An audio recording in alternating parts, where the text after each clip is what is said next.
কেঁচা আমৰ বতৰ যিহেতু আহি গ'ল, চবৰ ঘৰতে আমৰ আচাৰ থয় নহয় জানো। তো আপোনালোকক মই আগৰ ভিডিঅ'ত কৈছিলোঁ আমৰ আচাৰ বনাবলৈ আম পাৰিছিলোঁ বুলি। তো মইনো কেনেকৈ আমৰ আচাৰ বনালোঁ তাকে দেখাওঁ। আমবোৰ কাটি নিমখত দি এদিনৰ কাৰণে আপোনালোকে সানি থৈ দিব। সনাৰ পিছত যোনখিনি পানী ওলাই দেখিছে ন, পানী ওলাই আহিছে, এইখিনি পানীখিনি পেলাই দিব। পানীবোৰ থাকিলে আচলতে আমবোৰ বেয়া হৈ যায়, ভেকুৰিব ধৰে। তাৰপিছত পানী পাৰিলে এইখিনি অকণমান ৰ'দত শুকুৱাই দিলোঁ। তাৰপিছত হালধিখিনি সানি এটা চোকা ৰ'দত দিলেই হ'ব, যিহেতু এইখিনি ৰ'দটো বহুত চোকা আৰু বেছিকৈ ৰ'দত দিলেও শুকাই গ'লে খাই ভাল নালাগে। আৰু এইফালে মই জলকীয়াও কাটি থৈছোঁ, লগতে মছলাও এইফালে খুলি থৈছোঁ। বেছিকৈ মছলাখিনি গুড়ি কৰা নাই, মছলাখিনি আমত দিলোঁ, লগতে ভিনেগাৰো দিছোঁ। ভিনেগাৰ দিলে আচাৰখিনি সোনকালে বেয়া নহয়, ভেকুৰি নধৰে।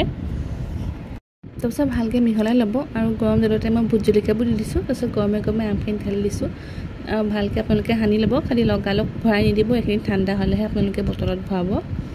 আৰু জ্বলাটো ইমানেই হৈছে মোৰ নাকত ধৰি গৈছে। এইদৰে থ'লে কেইবাদিনলৈও ভাল হৈ থাকিব আচাৰ।